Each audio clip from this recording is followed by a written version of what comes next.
Twongeye kubakira abakunzi ba Shisha TV mwe mudukurikirana hirya no hino ku isi. Umwanya tugiye kugirana ikiganiro na Nikuze Chantal. Nikuze Chantal akaba ari umucuruzi w'amata mu karere ka Masisi aho bita Imushaki. Imushaki ikaba rimwe mu midugudu z'akarere ka Masisi. Akaba atubwira uko yatangiye naho ageze kuva yatangira akazi k'ubucuruzi bw'amata. Uyu yatubwiye ko kuva yatangira aka kazi byamugejeje kure na kapitale ye ikaba yarazamutse. Reka mbahamagarire gukurikirana ikiganiro cyo twagiranye nawe turi Imushaki mu karere ka Masisi muri Kivu y'Amajyaruguru DRC. Murakoze. Banyita Nikuze Chantal, abandi presidente w'abacuruzi b'amata mu karere ka Mushaki. Tugire Chantal watangiye gucuruza amata ryari? Natangiye gucuruza amata mu 2003, naho natangiye ubucuruzi bw'amata. Natangiye gucuruza amata mu 2003. Natangiye gucuruza rero Imushaki tuyajyana Isake. Tugire mu urambuye mu kiganiro kirambuye. Twatangiye gucuruza amata tuyajyana Isake.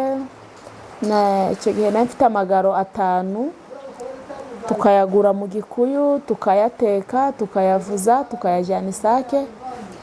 Nyuma yaho isoko riza kuzamuka Imushaki, ariko icyo gihe twari dufite ibibazo bikomeye cyane kuko twaragendaga amata baba batayaguze tukayasigayo cyangwa bakatugurira uko bashaka. Ariko nyuma yaho twaje kugira amahirwe isoko rizamuka Imushaki. Ubu niho turi gukorera akazi kacu k'ubucuruzi bw'amata. Icyo gihe wari ufite kapitale y'amafaranga angahe? Icyo gihe nari mfite kapitale y'amadolari 200 kuko icyo gihe igaro ry'amata ryaguraga 5,000. Uyu munsi rero mfite kapitale y'amadolari 1,000. Processus kawe yo mu gucuruza amata ukora ute kugira ngo kuva mu nka ugera hano mu bigenzo uko? Murakoze. Twe turagenda tugashaka amata iyo mu Bikuyu, twamara kuyabona tugashaka umudongi akajya ajya kuyikorera. Igaro rimwe turifata kuri 8,000 9,000, umudongi tukamuha 2,000 francs yo kuyikorera. Bikora amata bita abadongi. Yageza hano ugashaka umukozi wo kuyateka, ubwo yamara kuvura tukayagurisha abacuruzi b'Igoma bayajyana i Bukavu. Par jour ngurisha amagaro 8, ariko igihe iyo ari mu minsi 2 ko isoko riba 3 mu cyumweru, ni ukuvuga ngo mu minsi 2 mba mfite amagaro 16.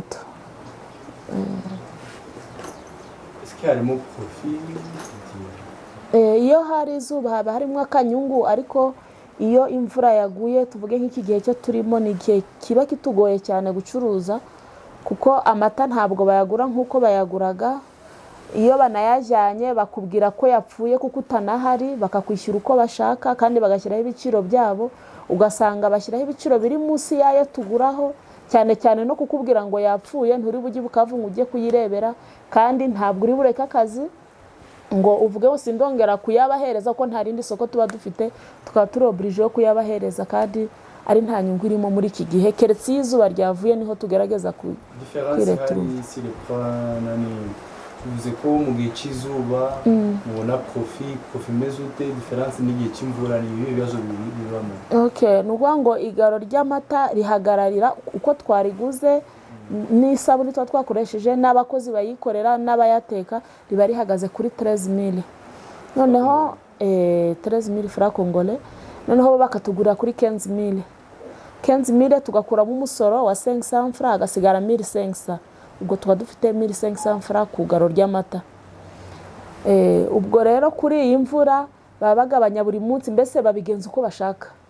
Bagabanya buri munsi ku buryo twebwe mu nka nta kundi kugabanya, ariko bo bakatugabanyiriza kutuvuge nk'uyu munsi rigeze kuri 13,000 ku giciro natwe ubwacu rihagarariyeho iyo tukirifata. Urumva ko kera nta nyungu irimo, kandi ubwo birakomeje kuzageza mu kwezi kwa 5.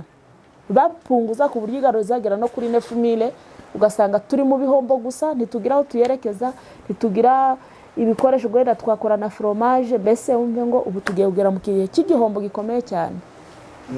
none iyo ari igihe cy'izuba bigenda ute? Iyo ari igihe cy'izuba amata bari kugurwa, amata aragurwa bakaza bakayajyana, ubwo tukabonamo inyungu.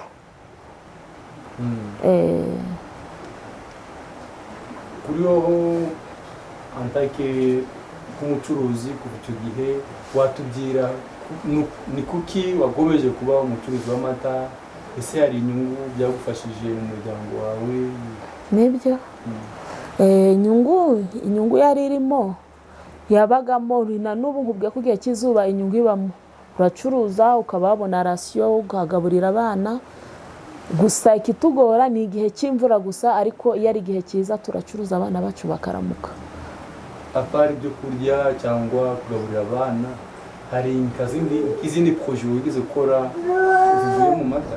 Ntazo ni gucuruza amata gusa. Ni ukuvuga ngo niba icyo gihe nari mfite kapitali ya 500 ya desa, uyu munsi wa none nkaba nshobora kuba ngeze kuri $1,000,000, nta nuko nguko gusa, nta kindi kirenze ibyo ngibyo. Kamwe bacuruzi b'amata ni iki twasaba nka guverinoma muri sekiteri kugira ngo sekiteri yanyu ije imbere? Icyo twasaba ni ukugira ngo baduhere isoko, badushakire isoko rihesha amata yacu agaciro.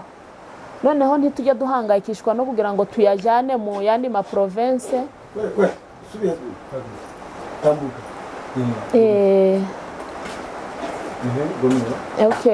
Noneho bakadushakira isoko ryo amata yacu, mbese bakayahesha agaciro, bidasabye kugira ngo tuyahereze abantu abo bandi bayajyane. Iyo azagera nagira ikibazo bongere bayatugarurire, kandi twararangije kugura nabo, ugasanga baradushyiriraho ibiciro bo bishakiye, kandi ari twe twagombye kubashyiraho igiciro dukurikije uburyo amata aba yaguzwe. Ariko bo iyo imvura yaguye baraduprofita cyane, kuko baba bazi ko nta hantu turi buyashyire. Naho igihe cy'izuba batekereza ko twakora yenda na fromage.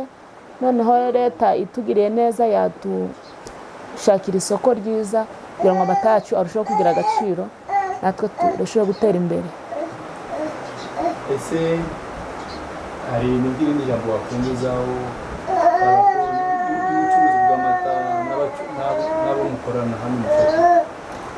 Mu bucuruzi bw'amata dukorana neza, gusa ikibazo kindi kiriho muri iyi minsi ni indi taxe bari kuzana iri gutuma abaturage bivovota cyane, igeretse ku yo twishyuraga ya sheferi. Noneho bigatuma abantu bumva ko noneho bibarangiranye, kuko niba amata adafite isoko n'amataxi akarushaho kwiyongera, urumva ni ikindi kibazo. Ubwo rero nacyo ni ikibazo dufite. Uwa ngo mbere twishyuraga itaxe ya sheferi, ni nayo twishyura kuko bari igaro ni nko ku mutwe, tukayishyura 500 francs, niyo mafaranga tuyishyura kuva kera, niyo twishyuraga. Ubwo rero hari indi taxi iri kuza ngo ni ya dejerenika, ntibari bayisobanura neza, gusa byateje impagarara mu bacuruzi kuko amafaranga ntabwo ashobora kuboneka. Bari bashaka kwishyuzaho 1000 francs.